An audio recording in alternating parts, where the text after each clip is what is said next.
nung sinusuntok ka, meron sing-sing yung amo mo? Wala po. Walang sing-sing. Can we ask Mrs. Franz Garcia Ruiz to please raise her both hands para makita ko lang kung may sing-sing. Wala siyang sing-sing. So, kamao lang talaga. Salamat. Ang sabi ni Ginang Franz, ikaw daw pumapasok sa kwarto ni JM. Hindi po totoo yun. Si JM ito isa, no? Isa witness. JM, totoo ba pinapasok ni LV sa kwarto? Hindi po. Kahit kailan? Hindi po. Ikaw ba may gusto kay LV o vice versa? Wala po. Wala. So pawang kasinungalingan natin sinasabi na hayag ni Ginang Franz sa nakarang pandinig. Apo. Sigurado ka walang hindi ka pumapasok o hindi pumapasok si Aling LV sa kwarto mo? Hindi po. Okay, kailan ka pumasok, Madam Franz? 2001 po. Ay, 2021. Sino nauna sa inyo ni Manang LV? Si Ate LB po. Nung pumasok ka, ano itsura ni Manang LV? Malibag po eh. Ano? Malibag po. Ano? Dumi. Apo. Malibang. Okay. Siguro ang tinatanong ni ang tutumbukin ni Senator Estrada, yun bang sitwasyon ngayon ni Manang LB at nung unang nakita mo pareho? Nung unang kita ko po sa kanya, may mga sugat-sugat po ang katawan. So naabutan mo, nung bagong pasok ka, naabutan mo na meron mga pasa, Apo. mga sugat Apo. sa kanyang katawan. Ano parte ng katawan? Sa mukha ba? Sa braso ba? Sa binti? Sa mukha po, tsaka sa leg. Ha? Sa mukha po, tsaka sa leg, tsaka sa Sa kamay. mukha. Pero hindi pa siya bulag nung araw. Hindi pa po. Nakakakita pa siya ng dalawa niya mata. Apo. Totoo? Okay, hindi ka ba nagtangkang magtanong sa kanya, o Aling LB, bakit ganyan ang itsura mo? Bakit malibag? Hindi po. Bakit? Hindi ko pa po ganong kakilala. Kilala. So nung nagkakilala kayo, hindi kayo nagkwentuhan bakit siya nagkaroon ng sugat na gano'n o mga pasa ng gano'n? Kaya nga po, sabi niya po, binubugbog daw po siya. Anong ginawa mo nung sinasabi? Meron ka bang nasaksihan na pambubugbog ng amo nyo dito kay Aling LB? Meron po. Ikaw mismo? Mr. Chair, pwede ba kasi Senator Tulfo, Since kausap mo naman itong sa GM, kasi nakita ko dito sa Sinumpang Salaysay, isa ka sa mga inutusan. Si Dodong, sama si GM. Okay nga, ikaw GM, diba? Awa. Sinumpang Salaysay ni Dodong, kasama ka sa inutusan itong si Franz Garcia na saktan si Manang LB, tama? Tama ba ito? Hindi totoo to? Itong nasa... Hindi. Isang salaysay nito ay salaysay ni Dodong. Tama. Dito kasi salaysay ni Dodong, ikaw si Dodong, ano?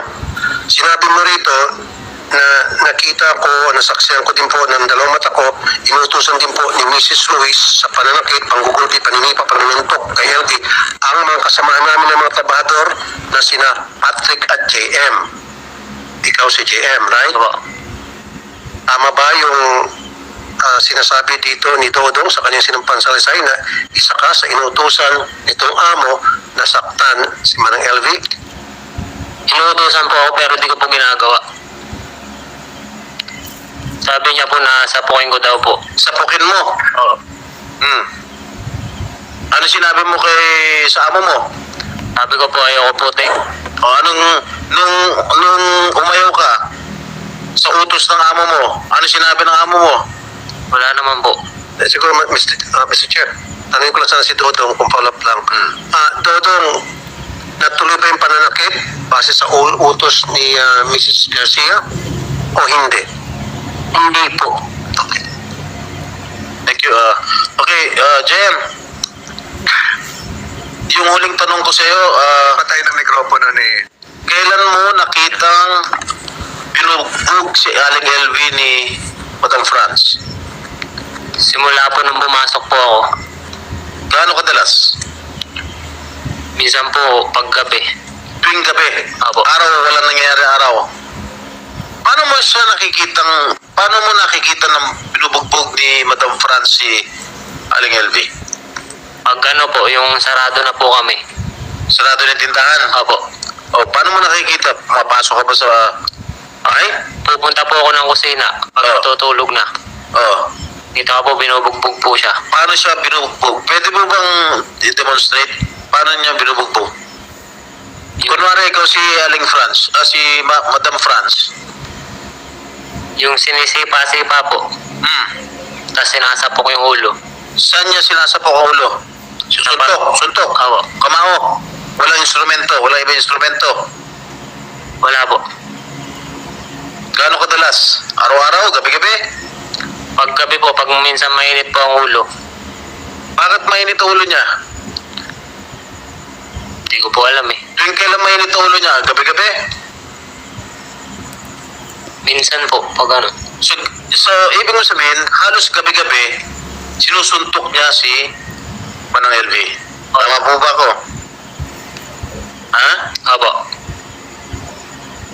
Permission sa Estrada. Hindi ka umawat? Hindi po. Hindi mo sinabihan. Tama na, ate. Hindi po. Bakit di ka umawat? Takot po. Natakot ka? Bakit? Baka po madamay po ako. Okay, meron kang unang salaysay. Sure. Meron kang unang salaysay sa pulis. Itong salaysay na natanggap ko at binasa ko ay pangalawang salaysay mo na ito. Opo. Yung unang salaysay mo, handwritten, sulat kamay mo. Oo. Tama po ba? Opo. Bakit ka gumawa ng pangalawang salaysay? At binabawi mo yung unang salaysay mo?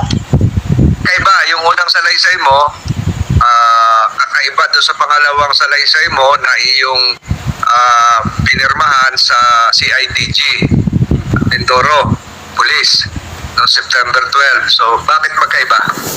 Nung una, katanong ni Senator Estrada, parang pinagtatanggol mo si Mrs. Franz Ruiz. Yung pangalawa, iba na yung sinasabi mo. Yung una bang ginawa mo ay may nagturo sa'yo. Meron po. Sino? Si Ate Franz po. Pirma ka. Opo. Saan nangyari? Sa tindahan niya po. Wala kang kopya ng unang salaysay dahil wala kaming kopya rito. Wala po. Anong inilahad mo sa unang salaysay mo? Nailagay ko daw po na si Ate LB napasok po sa kwarto ko. Na napasok si Aling LV sa kwarto mo? Opo. Oo. Tapos, Tsaka po yung naglalagay po nung kalawang sa heater. naglalagay ng kalawang sa Heater. heater. Oo. Oo, tapos, Tapos ako daw po ang sabing may gawa nung pag sa mata niya po. ano, no? Yung pagsapok sa mata niya po. Pagsandok sa mata? Pagsapok po. Pagsapok sa mata, oo. Ano pa? Tsaka yung pong pagsunog ng washing. Pagsunog ng Washing po. washing machine. Oo. Ano pa? Lahat yan ay tinuro siya ni Franz. Opo. Ano pa? Meron pa rin naglalagay ng buhok, Opo. pubic hair, sa pagkain. Totoo ba? Siya nagdikta nun. Opo. Siya po. Totoo bang meron nilalagay si Aling LV? Wala po. Ano pa?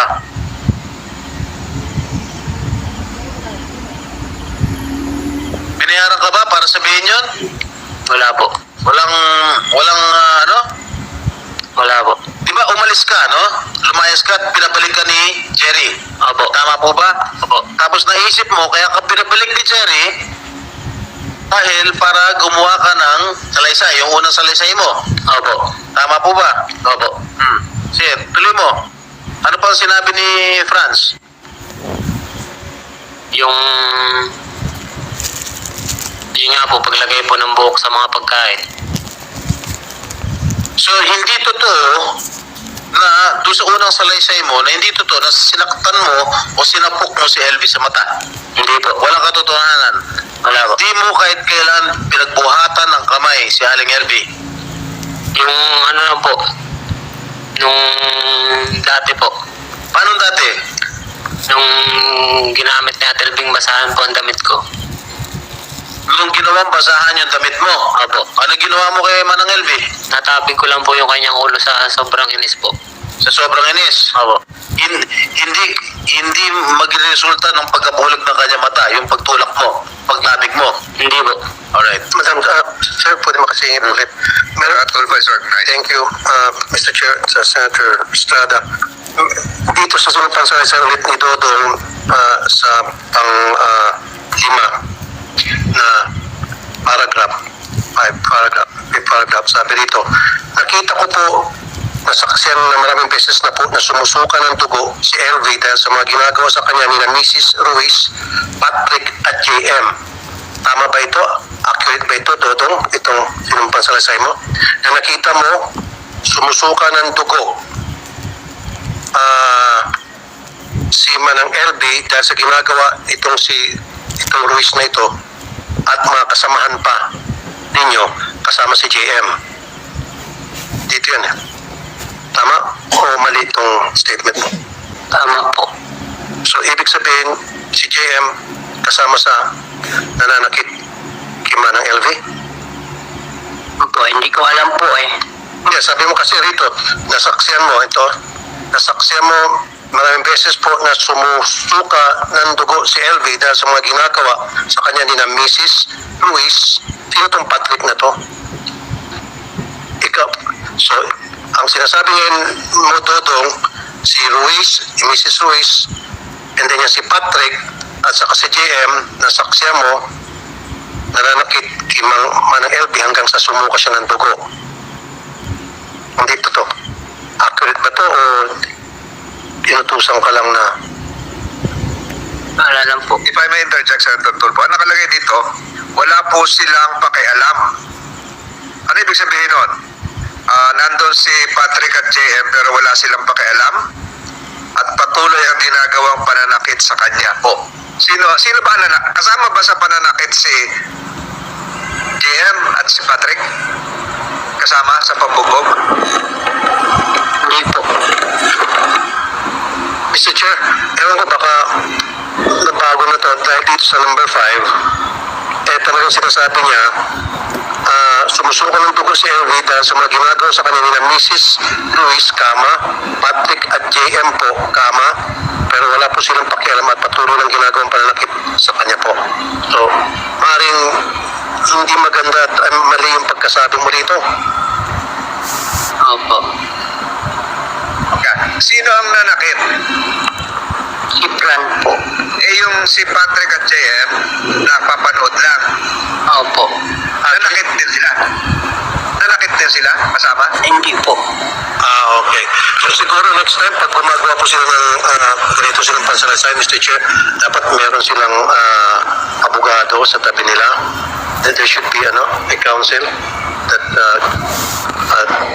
telling them na kung ano talaga yung mga dapat nilang sabihin o may screen kasi dito baka maipit sila bandang huli.